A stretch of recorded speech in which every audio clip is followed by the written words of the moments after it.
وہ ہے کہ رمضان کے مہینے میں ہمارے سلف کا جود و سخا کیسے تھا، اللہ کے راستے میں خرچ کرنا عام دنوں کے مقابلے میں وہ رمضان کے مہینے میں اللہ کے راستے میں زیادہ خرچ کیا کرتے تھے۔ اللہ کے رسول صلی اللہ علیہ وسلم کے متعلق حدیث آتی ہے، ابھی جو حدیث میں نے آپ کو پڑھ کر سنایا تھا، یہ حدیث ابن عباس صحیح بخاری کی، اس میں ایک اور بات بھی بتلائی ہے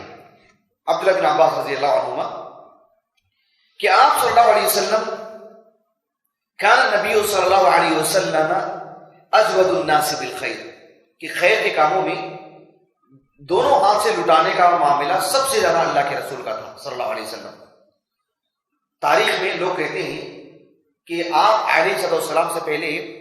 عرب میں بہت سارے لوگ ایسے تھے جو خرچ کرنے میں ان کا بڑا نام تھا، بالخصوص حاتم طائی کا، جن کے فرزند عدی صحابی بنے رضی اللہ عنہ۔ حاتم طائی کی بہن بھی اسلام لائی تھی، تو حاتم طائی کا بڑا نام تھا۔ ہائی، آج کا جو علاقہ نا ہائی سعودیہ میں، وہیں پر قریب میں ہائی کے قریب میں جو ہے حاتم طائی کا آج بھی جو ہے ان کا قلعہ آج بھی موجود ہے، اس کے آثار آج بھی موجود ہیں۔ حاتم طائی کا بہت نام تھا، سب کہتے ہیں کہ اللہ کے رسول جب آئے تو آپ کی زندگی کو دیکھ کر کے، وہ سب عرب تھے، اللہ کے رسول کے ہم عمر لوگ بہت سارے تھے نا صحابہ میں، سب مکے مدینے کے طائف کے آس پاس کے لوگ ہی تھے۔ سبوں نے پھر اتفاق یہ کہا کہ جو ہے اللہ کے رسول علیہ السلام نے بہت سارے بات کے علماء نے بات لکھی کہ صحابہ نے اس بات کو توڑا کہ آپ علیہ السلام سبوں کا ریکارڈ توڑا آپ نے، جہاں سب کے نام تھے کہ بھائی فلاں آدمی بہت خرچ کرتا تھا، حاتم طائی کا جیسا نام آتا ہے، سبوں کے نام بھول گئے تو اللہ کے رسول کا خرچ کرنے کا انداز کو دیکھ کر کے۔ بہت سارے بدبو ایسے تھے جو آ کے اپنے قبیلوں کے لوگوں سے کہتے کہ اسلام قبول کر لو، آپ کو محمد اتنا دیں گے کہ آپ کو جو ہے رکھنے کے لیے جگہ نہ ہوگی۔ صحیح مسلم وغیرہ کی حدیث ہے، اتنا دیا اللہ کے رسول نے صلی اللہ علیہ وسلم۔ یعنی آدمی اپنی کمائی کے اعتبار سے، اپنی آمدنی کے اعتبار سے واقعی دینے کا انداز اس کا ہونا چاہیے۔ یہ ایک مسلم امہ کا ایک یہ زبوں حالی ہے اور بدحالی ہے، اور پتہ نہیں کہاں سے مزاج نعوذ باللہ جو ہے پلٹا کھایا ہے کہ مانگنے کا، لینے کا ایک ذہن ہمارے طور پر جو ہے بہت کام کرتا ہے، نعوذ باللہ۔ ایک غلط طریقہ ہے، صرف لینے والا پہلو نہیں ہونا چاہیے، یہ اوپر والا ہاتھ صرف بیانوں میں، درس میں، زندگی کے اس حد تک نہیں ہونا چاہیے، یہ ہماری زندگی کا مزاج ہونا چاہیے۔ اب صحابہ کے پیریڈ میں جا کے دیکھو، آپ مسجدوں کے بعد اعلان کرنے والے، اپنی زندگی کے گھروں کو لا کے رکھنے والے آپ کو نہیں ملیں گے۔ ایسے غریب لوگ تھے اس وقت بھی، ایسے نہیں کہ آج کی غریبی ہے، بہت سارا غریب لوگ تھے، پہننے کے کپڑے نہیں تھے، اور ایک ہی کپڑا تھا، اسے دھو کے یہ خود سکھا کے پہن کے باہر نکلنا پڑتا تھا۔ اس کے باوجود بھی مسجد میں کھڑے ہو کے کبھی چل رہا نہیں کیا انہوں نے، میرے گھر میں چولہا نہیں چل رہا ہے، میرے گھر میں ایسا ہے، میرے گھر میں ایسا ہے۔ یہ سبحان اللہ، ان کے پاس ہاتھ پھیلانے کا تصور نہیں تھا، ان کے پاس، ان کے بچوں کے معاملات بھی کچھ ایسے تھے، اتنے کمزور تھے ہم تصور نہیں کر سکتے۔ اس کے باوجود بھی یہاں سے وہاں سے لوگوں کے کوئی مانگنا نہیں ہونے، یہ مزاج کہاں ہوگا؟ لوگ تصور بھی نہیں کر سکتے تھے کہ آدمی بھوکا ہے، حتیٰ کہ صدیق اکبر رضی اللہ عنہ لوگوں میں اتنا لٹا دیے، اتنا لٹا دیے کہ ایک دن کا حال ہے کہ جو وہ خود باہر نکل گئے تھے بھوک کی وجہ سے، برداشت نہیں کر پائے، کیا کیا جائے۔ لیکن آپ تاریخ اٹھا کے دکھائیے ایک مثال کہ وہ آ کر کے کبھی لوگوں سے پوچھے ہوں، کبھی کچھ کیا ہوں، شادیاں ان کی بھی ہوئی، کبھی بھیک مانگ کے شادی کی ہو، ایک مثال دیجیے آپ، ایسا ترجیح نہیں تھا ان کا معاملہ، سبحان اللہ۔ تو یہ جود و سخا یہ نبی کا، ایک نبی کی شان تھی، آپ نے دینے کا مزاج بنایا۔ ہم ان کی امت ہیں، ہم اس میں بھی سلمی بننے کی ضرورت ہے، اس میں بھی ہم اہل حدیث ہیں کہ ہم دینے والے لوگ بنے، آخری درجے تک بھی ہم اپنے آپ کو رو کے رکھیں، لینے والی بات ہماری زندگی سے نکال دیں،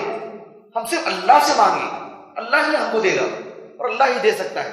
لوگوں سے لینے والی بات یکساں ہمارے دل و دماغ میں نہیں ہونی چاہیے، کتنی غریبی کیوں نہ ہو، کتنی پریشانی کیوں نہ ہو، ہم لوگوں کے سامنے کیوں رکھیں، یہ مزاج بنانے کی ضرورت ہے۔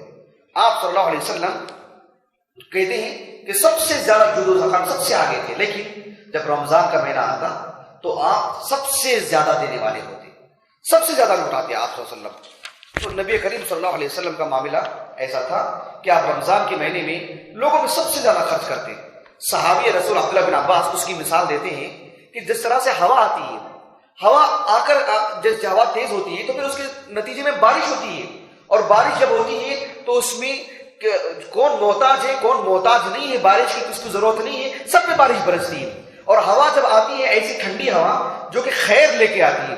بارش کا ذریعہ بن جاتی ہے، تو کہا کہ اس سے بھی زیادہ تیزی کے ساتھ آپ کی جود و سخا ہوتی ہے۔ کیا مطلب؟ جس طرح سے ہوا اپنا کام کرتی ہے تیزی کے ساتھ اور اس کے نتیجے میں بارش برستی ہے، تو اللہ کے رسول کا معاملہ اس سے کہیں زیادہ ہوتا صلی اللہ علیہ وسلم، اتنی تیزی کے ساتھ۔ یعنی آپ بس لٹاتے لٹاتے ایسے معاملے اتنے لوگوں کو دے رہے ہیں، آپ صرف دینے والا مزاج، اور اللہ کی یہ شان ہے کہ اللہ نے کہا وَمَا أَنفَقْتُم مِّن شَيْءٍ فَهُوَ يُخْلِفُهُ، سورہ فاطر کی آیت ہے، سورہ سبا کی آیت ہے۔ اللہ نے کہا کہ تم اللہ کے راستے میں جو دیتے ہو اللہ فوراً پیچھے پلٹا کے دیتا ہے، فوراً دیتا ہے رب العالمین۔ ہم خرچ کر رہے ہیں اس لیے کہ ہمارا جیب خالی ہو رہا ہے، یہ ایسی چیزیں ہیں، عملی چیزیں ہیں، کریں گے تو ہی پتا چلے گا،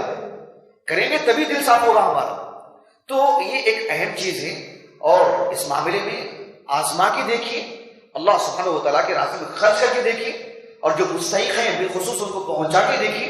کتنی راحت ملتی ہے، کتنا سکون ملتا ہے، اور کتنا پلٹا کے دیتا ہے رب العالمین۔ تو ہم کو اللہ نے جتنا ہم کو دیا ہے، جتنی ہماری آمدنی ہے، ہم جانتے ہیں ہم کو اس میں سے کم از کم کچھ تو نکالنا چاہیے، ہم کو دینا ہی چاہیے۔ صرف یہ نہیں ہونا چاہیے کہ رمضان کا مہینہ آ رہا کچھ تو لوگ ہم کو دیں گے، یہ مزاج ختم کیجیے۔ وہ دینے والے سوچیں گے ہم بھی دینے والے بنیں گے، اللہ نے مجھے اتنا دیا ہے میں اس میں سے کچھ دوں، میں اس میں سے کچھ حصہ نکالوں، میں کسی کے لیے کچھ ذریعہ بن جاؤں، میں کسی کے لیے کچھ حصہ دار بن جاؤں۔ ہمارا مزاج سوچنا چاہیے، اس امید پر رہیں کہ اس رمضان میں مجھے فلاں صاحب دیں گے، وہ میرے لیے کچھ بندوبست کریں گے۔ یہ اتنا گھٹیا بنے نعوذ باللہ، ہمارے جو ہے صلاحیتوں کو ختم کر کے رکھ دی اس چیز نے، خودداری ختم کر کے رکھ دی اس چیز نے ہماری۔ اللہ کے رسول صلی اللہ علیہ وسلم کی زندگی میں ہم لوگ پڑھتے ہیں کہ آپ کے گھر میں صحیح سے چولہا نہیں جلتا تھا، آپ کے گھر میں یہ نہیں ہوتا تھا، آپ کے گھر میں وہ نہیں ہوتا تھا، لیکن جتنا تھا آپ نے اتنا لوٹایا آپ نے، اور دنیا کے سب سے عظیم الشان انسان، اور ہر بات میں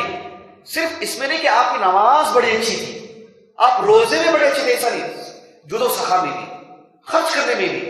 آپ نے صدیق اکبر، عثمان بن عفان، عبد الرحمن بن عوف، فلاں اور فلاں اور فلاں کروڑ پتی جو صحابہ کے رضی اللہ عنہ، آپ نے ان کو بھی پیچھے چھوڑ دیا، اللہ اکبر،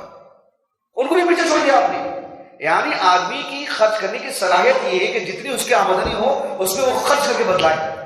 وہ اللہ سبحانہ و تعالیٰ نے اللہ کے رسول کو اس میں بھی سب سے اس میں بھی امام بنا کے رکھا۔ یہ رمضان کے مہینے میں بالخصوص اللہ کے رسول صلی اللہ علیہ وسلم اس میں کیا کرتے تھے۔ ایک عظیم عالم دین ہے، حافظ ابن حجر رحمہ اللہ نے ان کا قول نقل کیا ہے، وہ امام محلب رحمہ اللہ، وہ کہتے ہیں کہ یہ جب ایک نیکی کا کام آدمی کرتا ہے تو دوسری نیکی اس کے لیے آسان ہو جاتی ہے، دوسری نیکی کرتا ہے تیسری نیکی اس کے لیے آسان ہو جاتی ہے۔ دیکھو کہ رمضان کے مہینے میں اللہ کے رسول صلی اللہ علیہ وسلم یعنی قرآن کی تلاوت بھی کر رہے ہیں، جبرائیل علیہ السلام کو سنا رہے ہیں، جبرائیل علیہ السلام آ چکے ہیں، رمضان کا مہینہ ہے، ذکر و اذکار کر رہے ہیں، تو ان سب چیزوں کے نتیجوں میں اللہ سبحانہ و تعالیٰ کے راستے میں خرچ کرنا وہ بھی جو ہو جا رہا ہے۔ کیوں؟ اس لیے کہ جو ہے کئی نیکیاں مل کر کے ایک اور نیکی کا سبب بن جاتی ہے، ایک اور نیکی کا ذریعہ بن جاتی ہے۔ ابن رجب الحنبلی رحمہ اللہ وہ کہتے ہیں کہ امام شافعی کے حوالے سے لکھا ہے اسی کتاب میں لطائف المعارف میں،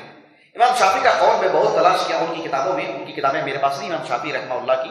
ایک دو کتابیں ہیں، اس کو ڈھونڈا مجھے نہیں مل سکا کہ امام شافعی رحمہ اللہ نے یہ بات کہاں لکھی ہے ان کی کتابوں میں، ان کی پوری کتابیں میرے پاس موجود نہیں ہیں۔